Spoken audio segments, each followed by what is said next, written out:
CSK player தானே, CSK fans தானே.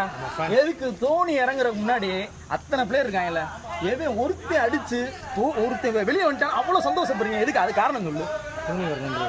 தோனி எதுக்குடா வரணும்? ஏன்னா அதுக்கு முன்னாடி அடிக்க மாட்டாங்கல்ல, பிளேயர் கிடையாது. அவங்க காசு கொடுத்தாண்டா எடுத்திருக்காங்க எல்லாத்தையும். அப்புறம் என்ன அவங்க அடிப்பாங்கடா? அந்த பிளேயர் தோனி மாதிரி பெர்ஃபார்மன்ஸ் பண்ணல. நீங்க